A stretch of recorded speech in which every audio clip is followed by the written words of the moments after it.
Hey, it's the real you calling. Welcome home.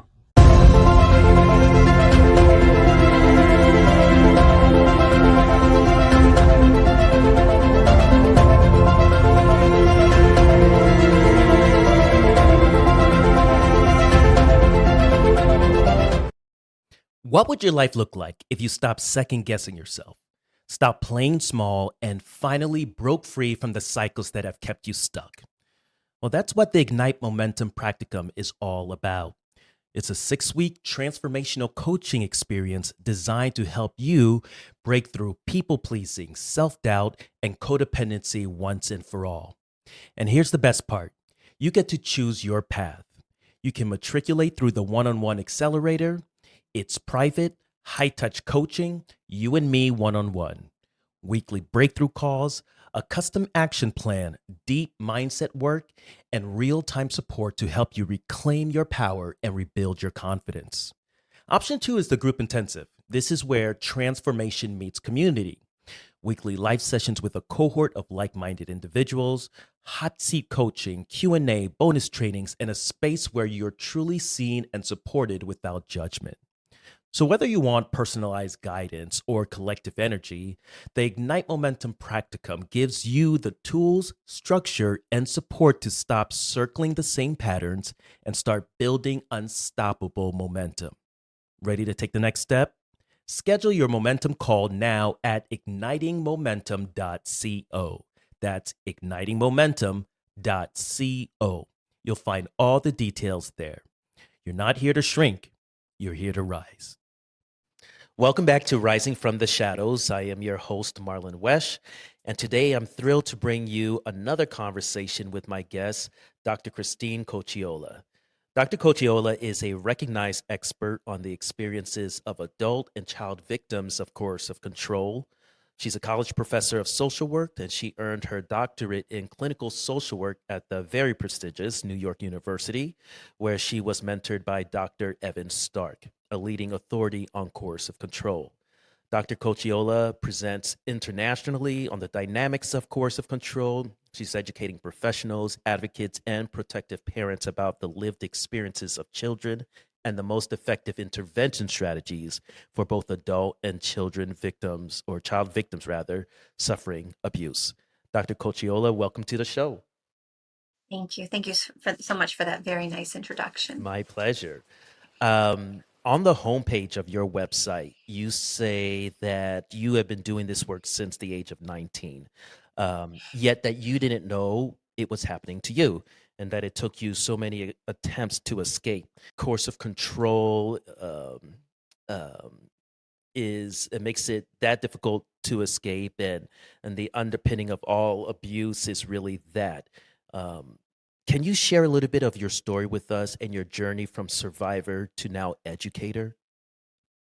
Sure. So I think it's really I think that's the tricky part, right? I've been educating since the age of 19, I see. yet I didn't even know it was happening to me. Mm.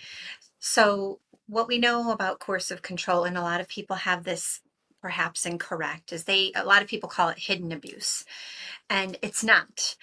What it is that every abuser uses the same strategies. They don't just come into a room and start punching someone or threatening someone. Abusers start off grooming their victims. And the way to groom someone is to use psychological tactics to mirror someone, right? Like you meet abusers tend to find, I call my podcast is called Perfect Prey, because they tend to find people who are giving and optimistic and work hard, highly agreeable, often conscientious, really take things seriously in life. Mm. And so, I'm going to be a good mother. I'm going to be a good employee. I'm going to be a good student. And so an abuser is going to be drawn towards that because abusers want to mirror that. And so I think what people need to realize, and I see coercive control as the underpinning, as you said, of all abuse. I mean, think about, where does racism come from? Where does Right. sexism come from? It's about people wanting to exert power and control over another person or another group of people. Why? For power, to prove we're better, to have more money, to have more fame. It's a variety, we see this in business, in the Hmm. business world. Hmm. We see it anywhere there's a hierarchy of power. I work particularly with victims, survivors who are dealing with the family court. Judges think they have more power than anyone. Lawyers think they have more power than anyone. They diminish and dismiss people. So I see coercive control as working in the micro level in intimate relationships, in the meso level, in the systems that we all deal with, whether you go to the doctor and the doctor says you have this diagnosis and you never question it, instead of saying, wait a minute, let me get a second opinion, let me see what other information is out there. And then from there, and that's just an example, Hmm. right? The schools, academics, Yeah. all these kinds of things. And then in the macro system, in our policies that really impact our most vulnerable. And, I talk about this in my TEDx. 35% of women suffer violence in their lifetime. That's violence. Hmm. But what of all the people who are suffering the psychological tactics of abuse, where an abuser never actually is physically violent, Yeah. maybe until they are, Yeah. right? And then what of the children living in those situations? And if you've listened to my TEDx, one of the things I talk about is that women of color, this is the number one killer Yeah. for women of color. How are we not discussing this? Yeah. It's like I just got goosebumps because it's so mind blowing to me that 1 in 3 women will suffer this. We know so many women have children; those are suffering. And then, as Bell Hooks always said, is that if we don't highlight that this oppression is impacting our most vulnerable children, women of color, then we're missing this entirely. So my story, which was your question, is that I began this work because someone I love had been abused as a child, couldn't believe children would ever suffer abuse, worked in child welfare, brought children to visit their abusive parents in prison because that's what I was required to do. Hmm. And why is it that when someone abuses a child or murders a parent, that we expect children, we tell victims all the time to leave, yet we expect children to retain relationships with abusive parents. Yeah. And so did this work my entire life, met my partner when I was 16, fell in love, all of the wonderful signs of that you expect in immature love, but also that you expect in a grooming process. Sure. It's similar. And married him, had children with him, and never knew that he was stalking me for years, that, and never understood the mockery in the home, the counter parenting, the diminishing, until I did. And my children were 17 and 19 when they disclosed to me that the indoctrination of me as an unstable parent, needing my medication, having mental health issues, Ooh. all of that started when they were 9 and 10. It's like a cult. That's all I can say. I mean, it's like a cult, and abusers groom their victims very much like cult leaders do. So, So let's pause right there because yeah. that, I mean, that is heavy, heavy, heavy stuff. So much of that resonates. I actually did grow up in a cult, so I see the parallels so clearly. You mentioned that abusers, they groom their victims, and it would 100% true. And what I've also come to realize, they groom their enablers as well. Oh, absolutely. What you said about um, indoctrinating your children about your mental health and stuff like that, or like, oh my god, like it's so interesting to me that that is a tactic, especially for an individual that takes their mental health seriously, right? You can't Yes, see her because yes. she's in her crate right now because she knocked out my microphone my last interview. But I have a companion dog, and I have always been a very vocal about mental health. I'm an advocate for it. I'm a United States Marine Corps veteran. You know, supposedly a ultra machismo type of role, and so it's important for me to talk very candidly and vulnerably about things that most people don't expect someone that looks like me, black man that works out, that was a veteran, and blah blah blah, and talking about matters of the heart. Very important.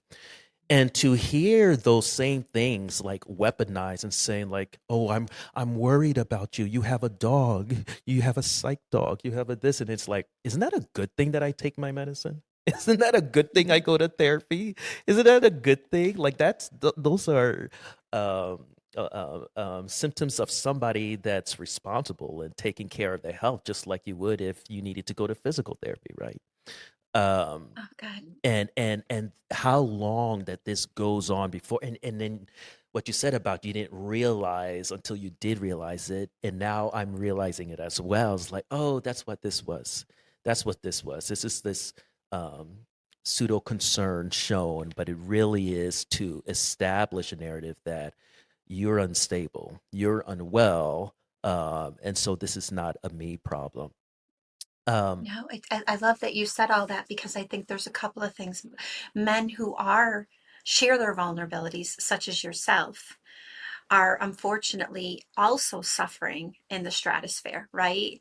There is a stigmatization that if you're a vulnerable man, and the reality is we need more men to be vulnerable, to be able to share this in a way that makes other men comfortable. I mean, that's why, people say you always talk about women being victims. Well, because they're victimized more, and sure. because they're usually the parents of children, they're usually the caretakers of children, and these children sadly are suffering.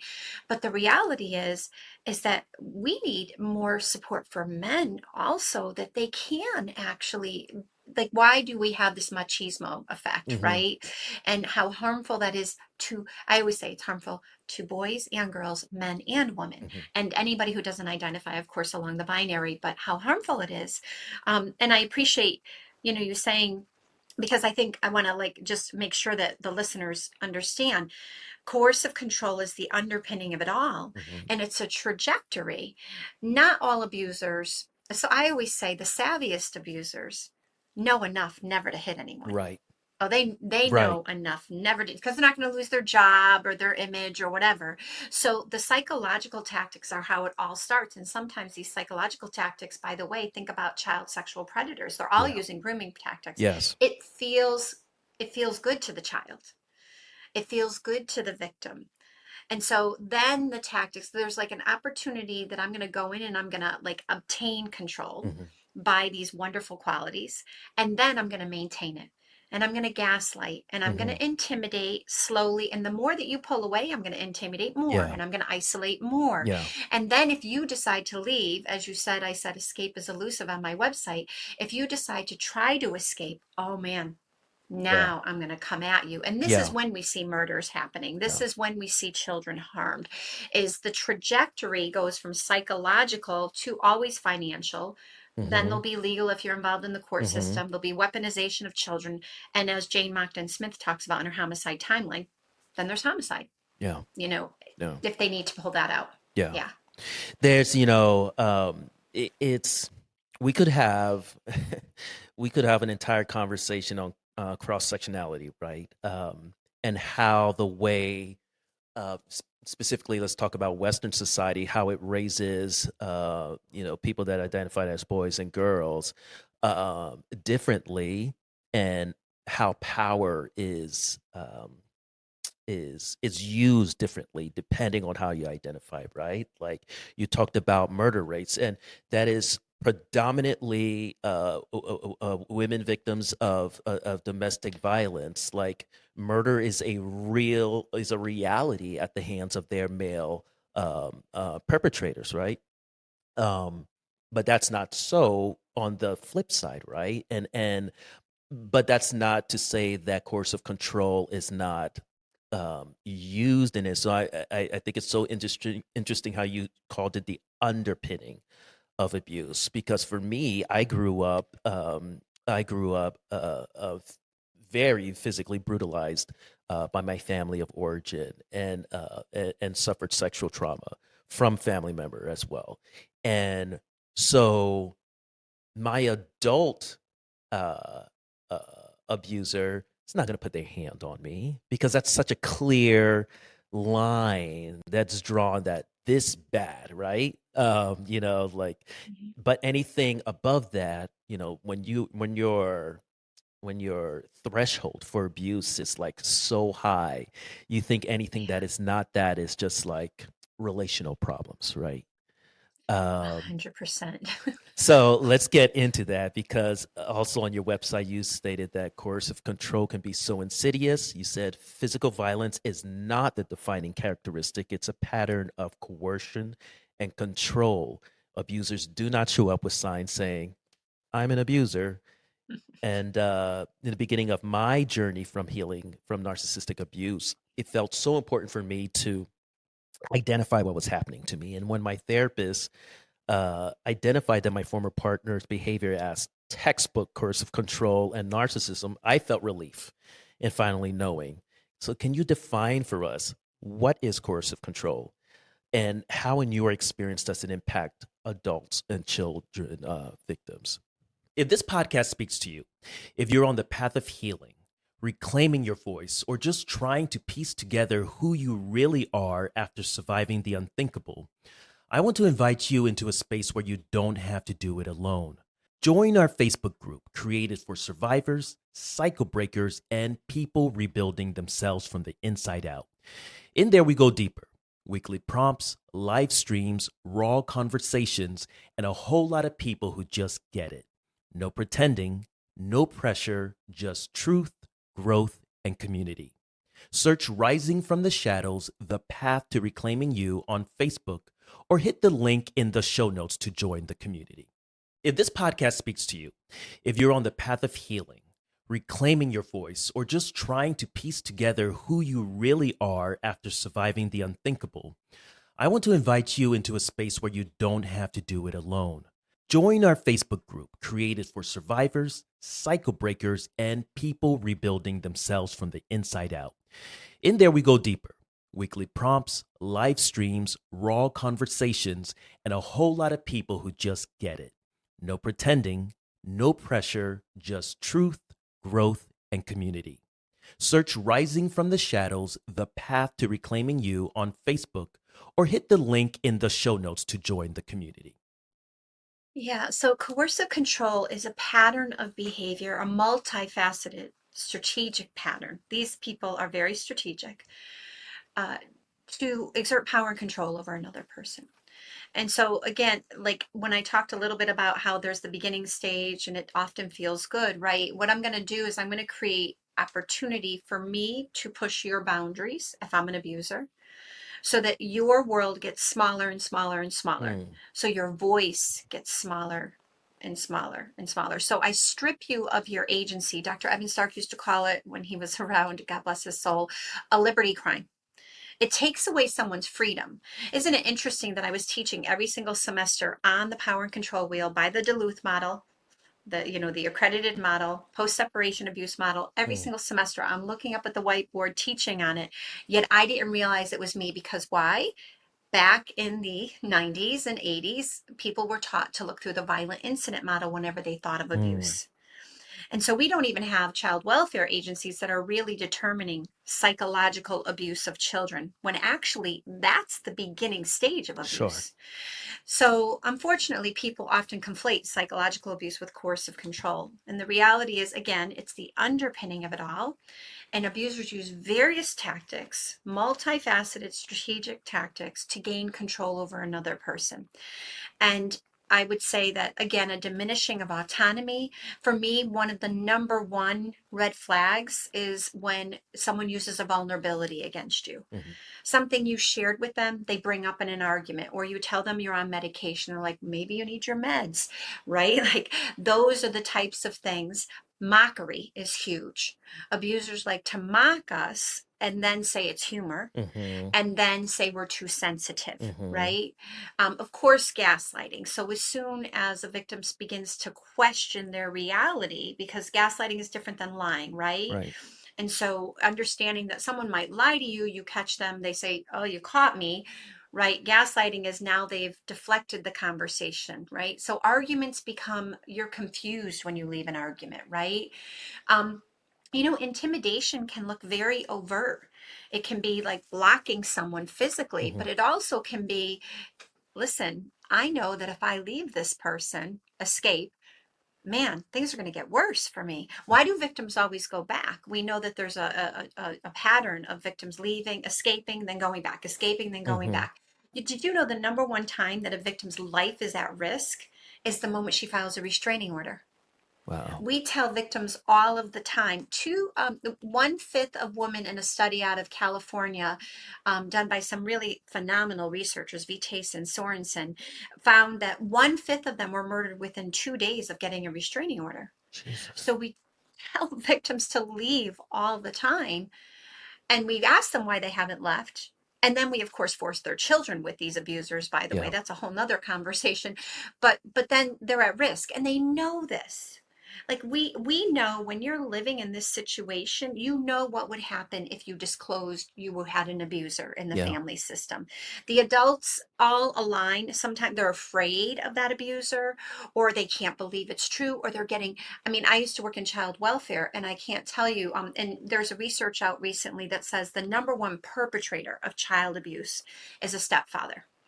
Yeah. And the number one perpetrator of sexual abuse, by the way, is a biological father. So so what do we know? That if I'm a single mother and I'm in the child welfare system because I'm living in poverty and I don't have access to resources, doesn't mean I'm a bad mother, but maybe I have some substance use or mental health issues. I am probably seeking a partner to help me financially. Yeah. And I also have low self worth. And I think I need a partner to fulfill me. And a partner will seek me out. Yeah. I am perfect prey, particularly if I have children and I am a sexual predator. So there's just so many layers to this that cause us to really, if we could just see the red flags and recognize, you asked what happens to children. I mean, it's just, even if I'm living in a home where my father or mother is beating on my father and mother, right? Like whatever that situation is, I don't have to be witnessing it. Yeah. I am always experiencing it in my body. I know it's unsafe. And I do want to talk just for a moment about narcissism and coercive control. So I like to use narcissistic abuse, right, versus NPD, narcissistic personality disorder. Uh-huh. I just think that these people have the character traits of what we know to be narcissism, but not all narcissists are this abusive, right? Like Yeah. they might be pains, they might be grandiose. Everybody in the room knows, oh my God, here they come again, Hmm. right? You know, but the reality is that not everybody is an abuser, and that all narcissists, as Dr. Ramani and I discussed, so not all narcissists are coercive controllers, but all coercive controllers are narcissistic Narcissist. Yeah. abusers. Yeah. I heard that quote. Yeah. No. So Wow. Wow.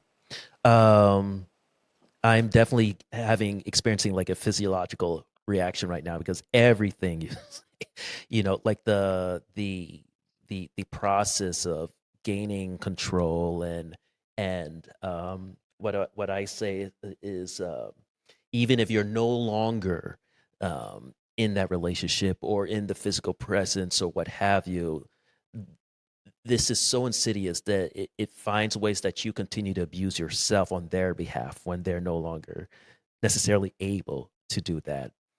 Um, One of the unfortunate realities of surviving coercive control, whether it's in the form of, personality disorder, like narcissism or otherwise, is you quickly acquire PhD level knowledge of the tactics of these individuals. I remember being in a meeting with my abuser and I'm having my notepad and I just put the initials there and I was able to tick off every single one in Darvo. Um, Tell me, why is it one? Could you share what Darvo is and why do all coercive controllers seem to use it as if they graduated from the same become an abuser university? yeah.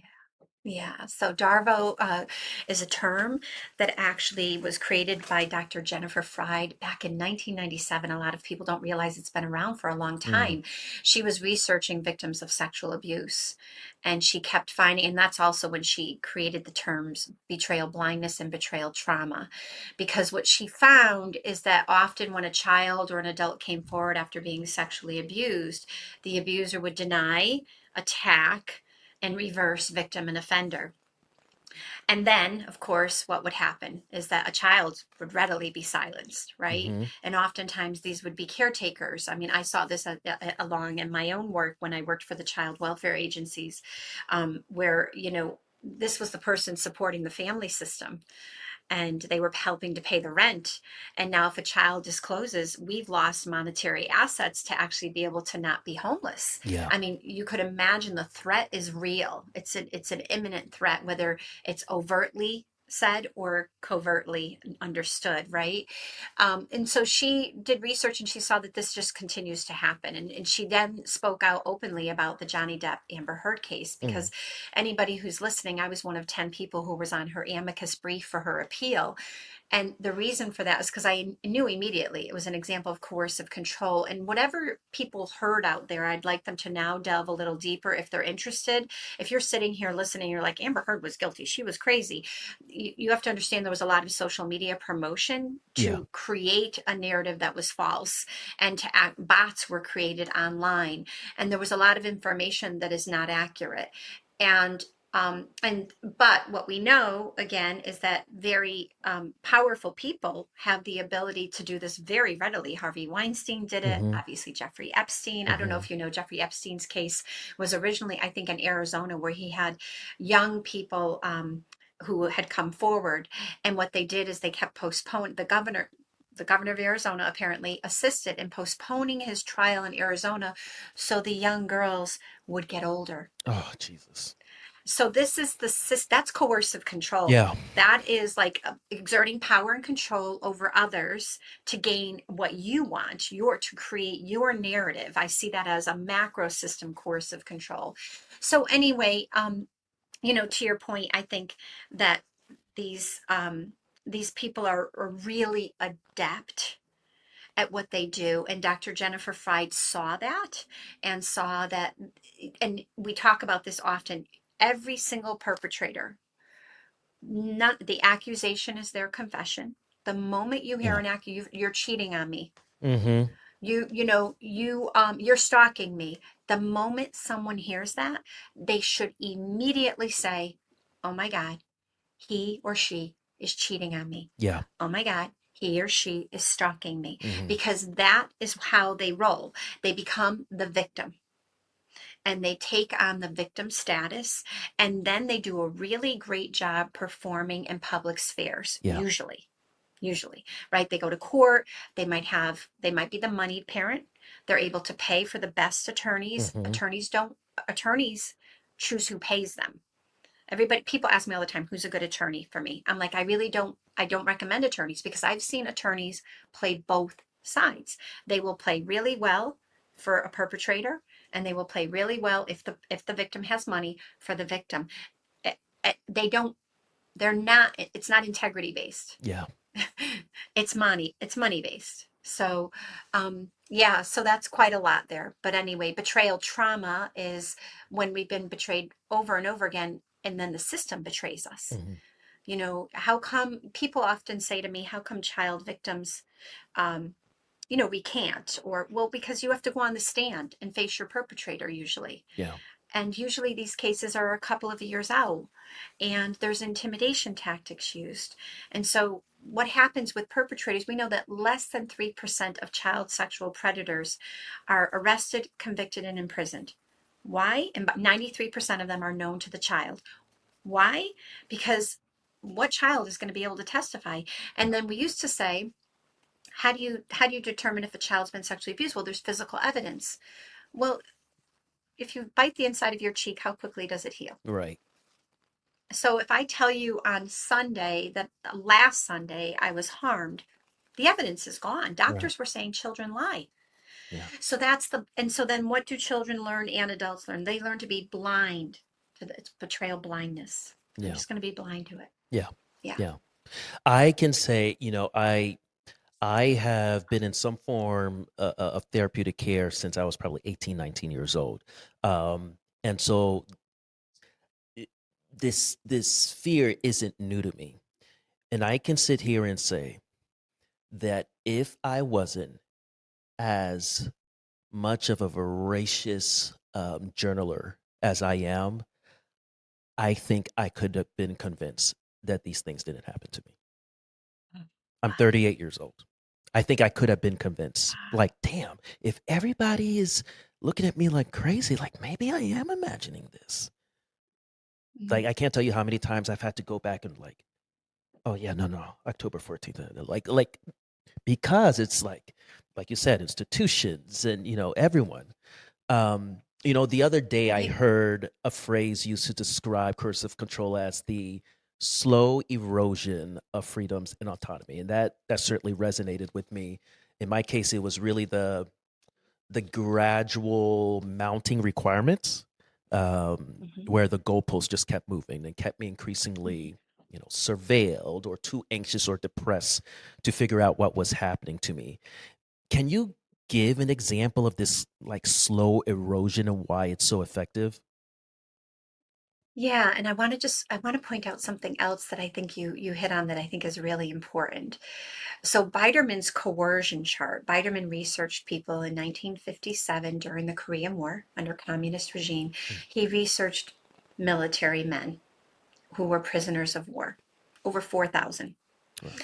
And what he found was that there was a slow eroding of their ability to see clearly what they did and didn't do. So imagine being a prisoner of war, being accused of having secrets or whatever, and you go into prison and you're like, I did not do that. Absolutely not.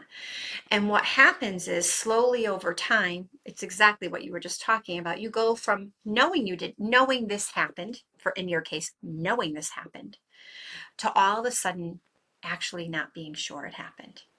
And so, in the case of the prisoners of war, what he was able to demonstrate is that over and over and over again, these strong, strapping men, as you know, right? Hmm. Military men, we have this idea in our head that they would go from totally denying sharing military secrets to totally admitting to it and actually believing it. Mm, And it's a progression that takes time.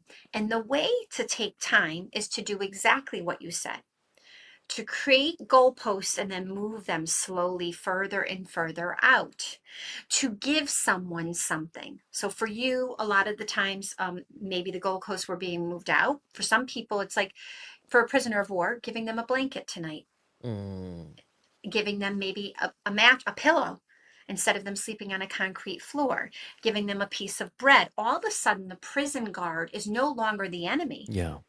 but actually becomes someone. Ooh, and when we think about, in particular, child sexual people assume the child sexual abuse always feels bad. They don't Right. understand that we are all sexual beings That's the and that part of the sometimes confusion. Like, why does this feel good? This is bad. I'm confused. ex- Yeah. exactly. And then never mind that if you're a child who isn't getting affection or attention Yeah. from anyone else in your life, there is a human need for maybe not the sexual part, but the other parts, right? And this person feels like there's someone that you can become attached to. Hmm. So, it's really all related to what the goal of my particular work is based on attachment. And so when you think about those prisoners of war, over time they became more and more attached, not a healthy attachment, but Hmm. more and more attached to this person, right? Or to these prison guards, and eventually then say, "Yes, I did do it. You're right. I did steal military secrets. You're right. I did do all these bad things." And what happens with victims and survivors, if you've ever been entangled in a fight with a narcissistic abuser, eventually you just like, sure, yeah, I did it. Yeah. You're Yeah. right. I cheated on you. Or I could see why you think that's cheating when actually I just went to lunch with a coworker. Okay. And you know this coworker. And we've been out to dinner with this coworker and his wife multiple. Like, in other words, we just acquiesce. Yeah. You get And worn this is down. what, oh, worn down. and it's exhausting. Yeah. And then add in that abusers sometimes don't let victims sleep.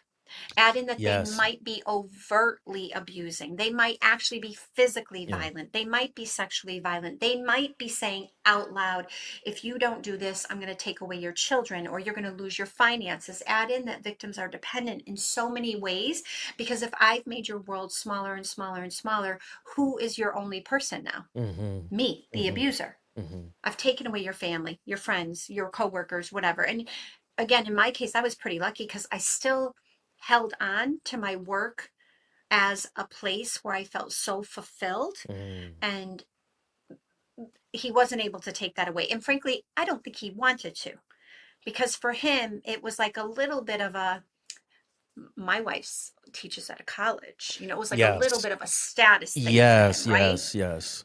If you're listening to this and you've got a story to tell, whether it's your personal story of healing and reclaiming your voice or rising from rock bottom, or you're a professional with powerful insight into trauma, identity, resilience, or transformation, then I want to hear from you. Rising from the Shadows is more than just a podcast. It's a space where truth is honored, power is reclaimed, and stories heal. If you have something to share that could empower others to stop shrinking and start rising, I'd love for you to apply to be a guest on the show. Just head to tellmystory.risingfromtheshadows.com to submit your application. Let's rise together, one voice, one breakthrough, one story at a time. If you're listening to this and you've got a story to tell, whether it's your personal story of healing and reclaiming your voice or rising from rock bottom, or you're a professional with powerful insight into trauma, identity, resilience, or transformation, then I want to hear from you. Rising from the Shadows is more than just a podcast. It's a space where truth is honored, power is reclaimed, and stories heal. If you have something to share that could empower others to stop shrinking and start rising, I'd love for you to apply to be a guest on the show. Just head to tellmystory.risingfromtheshadows.com. It's a slow eroding away of, as so I love Dr. Evan Stark's most, for me, my favorite quote that I use often is, coercive control is like carpenter ants devouring the foundation of a house. You don't even know it's happening Mhm. until it's too late. Yet would we say to our neighbor, if their house collapsed due to carpenter ants, would we say, how come you didn't leave? Right, We would never say that. right, right. We would say, holy crap, I can't believe that happened to you. Yet we do this all the time with victims. You said something so interesting in the example of the POWs in the Korean War, about, like, and then the guard might give them a piece of bread or a mattress, and so they created this dynamic where it's like this person that is torturing me is also being kind to me. Mhm. And we is essentially, I think, what a lot of people, the phrase they use is, like, the love bombing and then the abuse to love bombing. I never was comfortable in stating that I was love bombed. And again, I think it goes back to kind of like these gender roles we typically have, right? Like when we think of love bombing, it's like, I'm flying you out to Paris after the first date and you're getting all these gifts. I got you Louis Vuittons and Chanel and blah, blah, blah, blah. And I'm a guy. I'm a heterosexual guy that, like, that's not typically your woman doesn't typically do things like that for you. And I heard another phrase that I was like, oh, and before that, I should say that I felt that I love bombed because of that, what you were saying about if a child didn't grow up with that attachment and they feel it's like this is a person that they can attach to. So I know for a fact that I pushed the relationship way too fast. um, Albeit I maintained in my affection, I maintained, like, none of that stopped, but I know that my trauma made me push for something that should have taken a more time. So I never identified that period of time as love bombing at all. But a phrase that I heard a few weeks ago, and I was like, that's it, was manipulative kindness. And I Mm-hmm. felt that it's like, oh, that is way more accurate because Mm-hmm. coming from my background, I just only needed something a little bit better than what my family of origin did. I just needed you to like not hit me and think like, "Oh, I'm so sorry that happened to you," right? And Right. that was like enough for me to be like, "This is a good person." That they finally see someone sees that I was harmed by these people that were supposed to love me, and that was like sad to say enough for me. Um, and so that story about the POWs, I'm like, that's the perfect fit. It's manipulative kindness, Yeah, and that exactly. just resonates so much. Yeah, no, Um, I appreciate you saying that. And I also, of course, I mean, I'm so sorry you experienced what you experienced, but I really appreciate the fact that you're speaking out because we do, again, need more, meaning more men to express this. I think, I think what you're really talking about, by the way, is anxious attachment, which yes. is when, right? Like when we are so our standards are low sometimes or very high, but because of that we are having a hard time connecting to people in a way that's authentically ourselves. Hmm. Who are you at your core, and who are you good enough? And when we've been abused for a long period of time, for any period of time, children learn to devalue themselves. Right. They don't feel like they add value to the world. And that can manifest in a variety of ways. And one of those ways is to be anxiously attached, right? To, Hmm. oh my gosh. And it almost, for some, can come across as like that borderline tendency where it's like, Yes. don't leave me, or I love you so much, I love you so much. And so I really appreciate you being vulnerable about that because I think that that is a trait that many people, what we know about in the clinical world is that subjugation is something that many victims and survivors have. And that is this idea to people please to ensure that no one feels rejected by us. Hmm. And on the other hand, also, we don't want to be rejected by them. Yeah. So it can go two ways, right? And so this is why when we think about like if you haven't ever taken or your listeners haven't taken the Big Five personality test, we have research that affirms that the traits of many victims are highly agreeable Yeah. and highly conscientious. And so, you know, those are really wonderful traits. But now let's just add in that maybe you grew up in a world where you were always oppressed because of abuse, or you're a woman who is intended to be a caretaker, like Hmm. part of the norms of society because of patriarchy, right? Hmm. Or that there's an expectation that you accommodate everybody, and now put me in a relationship with a narcissistic abuser. Yeah. Bingo, Yeah. Perfect storm. bingo, right? Yes, it really is. And I think also, just to be clear, I think you're kind of talking about intermittent reinforcement, right? When we talk Yes. about that Yes. manipulative kindness, right? Like, I'm going to give you a little bit. And every time I give you that little bit, I can give you even less the next time, Yes. and Yeah. even less, and Yeah. even less. And so I'm drawing you into my web, and that's how I retain control. And you don't need as much. I have people who get on the call and they're like, "Yeah, he's cheated 3 times, but he says he won't do it again." I'm like, "How many times is too many times?" Hmm. Hmm. you know, or he hit me once. How many times is too many times? Right. He's called me bad names, but he hasn't done it in 2 months. Okay, but he has a pattern. And so that's really the key here. Hmm. If you're listening and you're wondering if you're in an abusive relationship, has there been a pattern? A pattern is one more than one. Yeah. A pattern of behavior where someone has attempted to diminish you in some way, to put you down, you, using your vulnerabilities against you. Um, these are all Yeah. really significant red flags. Yeah. I'm so glad you talk about patterns because, in my experience, an abuser will like to use the idea that you're bringing things up in the past, and they don't want to acknowledge that there's been a pattern. They want to treat each wrongdoing as an isolated incident because then there's plausible deniability. And I'm smiling right now because I'm just remembering arguments where I'm literally and this is like years before me like leaving, but and I'm literally saying like this conversation that I'm had, but I'm so attached, and trauma bonded that I'm not realizing like, wait, this is the time to like move. Where I kept saying like, you've got to zoom. Is what I said. You have to zoom out, and when you zoom out, you see the pattern. It's not just one thing. Um, um, and even then, it's like I was hoping that if I convinced them, then I would be convinced that I guess it was bad enough or whatever. Yeah, Um, we can't convince them, can we? no, no, No, no. it's like I always say, like once you're engaging in jading, justifying, arguing, Hmm. defending, or explaining yourself, and victims really do a great job of learning to explain themselves because that's what the abuser wants. That empowers them, Yeah. right? That's their oxygen, like literally let you go ahead and explain and justify, Hmm. and then what I'm going to do is twist it all on you. Yeah. So once you're doing that, you've lost. So Right. don't Don't. even do Yeah. it, Don't right? interact.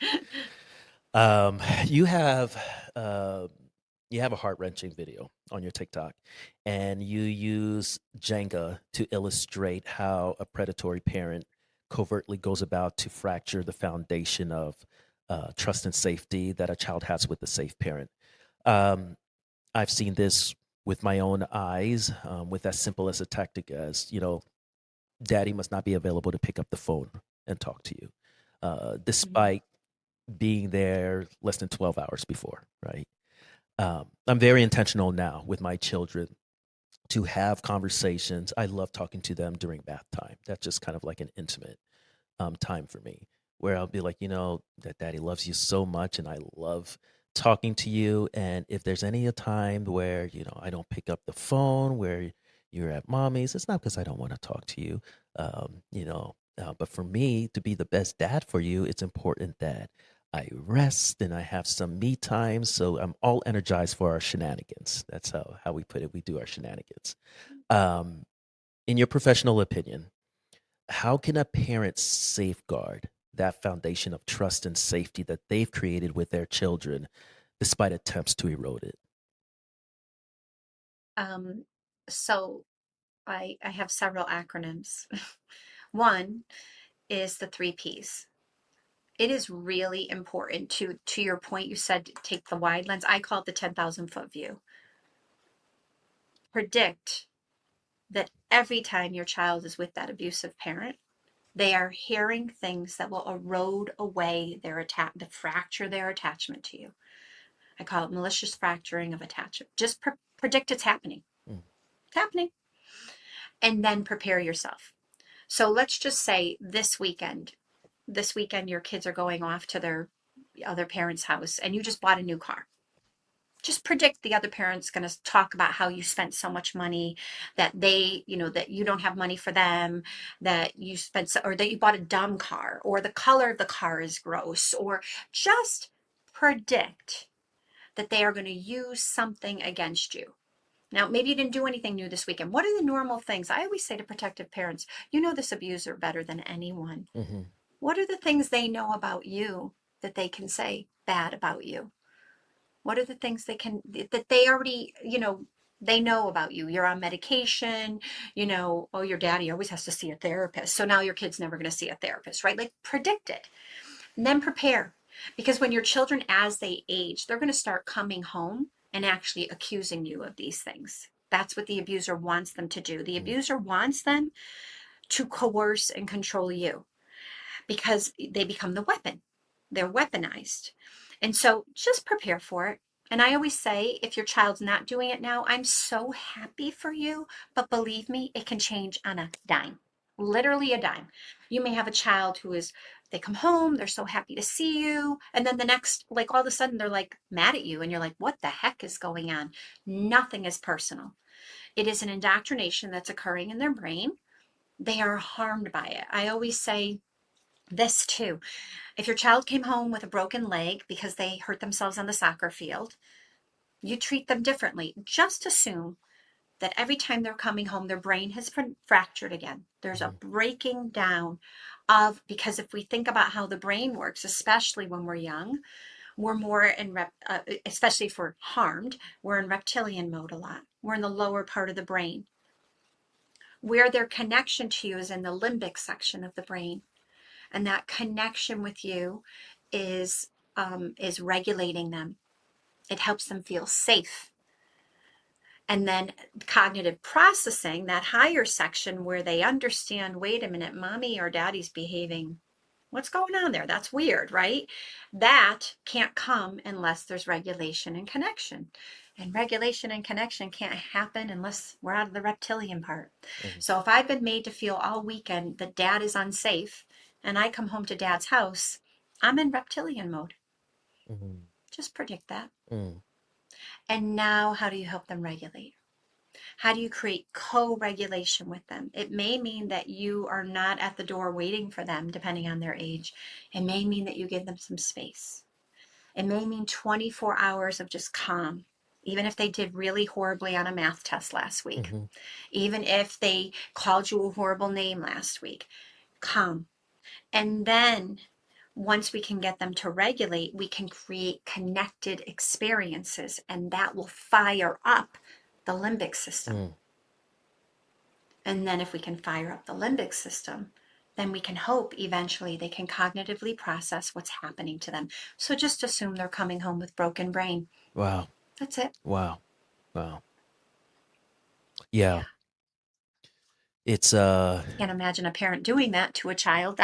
It's like mind blowing that a parent would actually weaponize their child in this mm, way and hurt them in this way, but it's happening all of the all the time. I time. believe this is the number one, like, abuse of children, but the fact that we don't acknowledge that coercive control is occurring within family systems to everyone in the family system, including the children, I think this is the number one intergenerational trauma that's Yes. preventable Oh yes. because, I Yeah. mean, if we could keep children safe, they could regulate. If they could regulate, they actually could cognitively process. They wouldn't Yes. be engaging in Yeah. harmful self harm and other harmful behaviors. Yeah, yeah. I totally agree. I think about everything that I've experienced, and I know it was because I wasn't safe to say no growing up, right?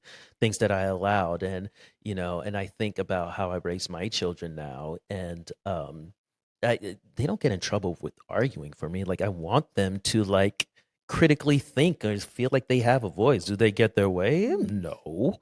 But, like, the fact that you hush children and don't because I say so, it doesn't make sense. Like, you're not setting them up for to be adults that can protect themselves. um Mm. you gave a speech where you say that these characterologically disordered individuals are drawn towards conflict because they're hell-bent on revenge. And then you go on to say how professionals fail to recognize coercive control by perpetrators, and they're simply labeling it as high conflict.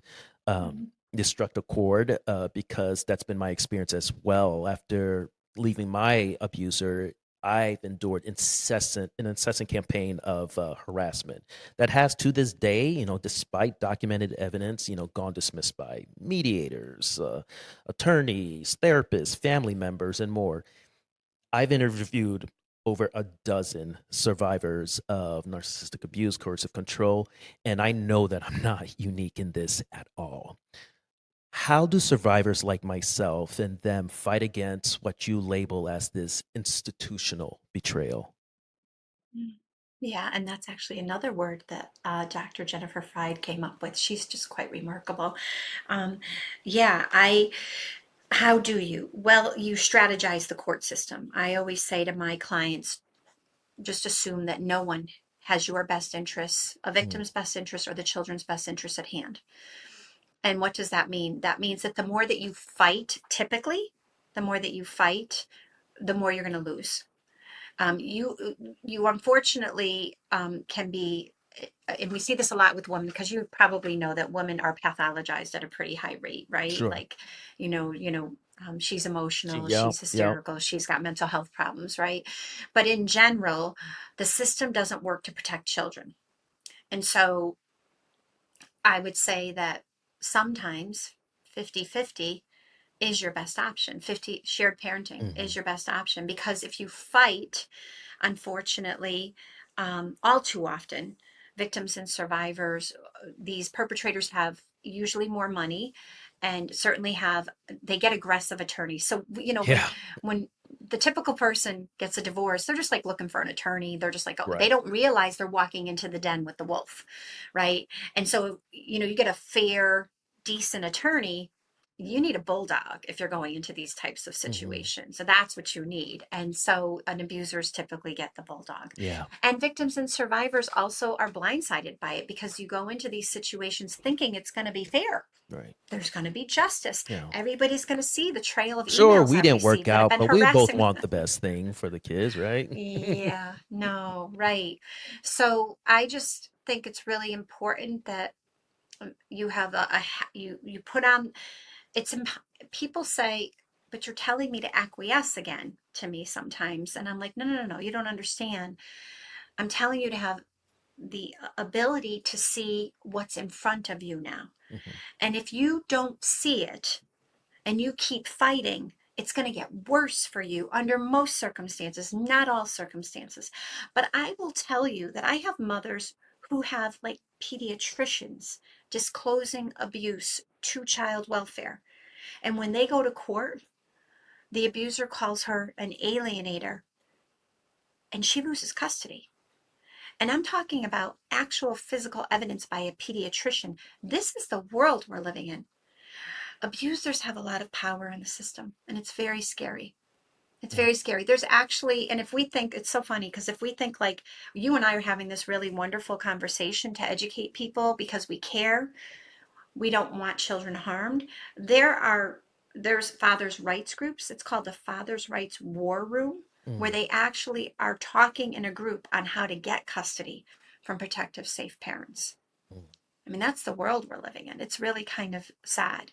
Yeah, I Um, remember when I left, I would go on these Facebook groups and just looking for other single dads, going through the same thing. And when I tell you that I would leave in the exact same day that I was let into these groups, because I'm like, I'm not here to be like, oh, my bitch ex, wife, blah, blah, blah, blah. Like, no, no, no, no, no, no. Like, I'm looking for emotional support in a very right. tough thing. And it's like, we it's like we just cannot divorce the patriarchy from like despite like, and that's how it's like it hurts everyone, right? Like here I am, Hurts try it just everyone. hurts, it hurts everyone.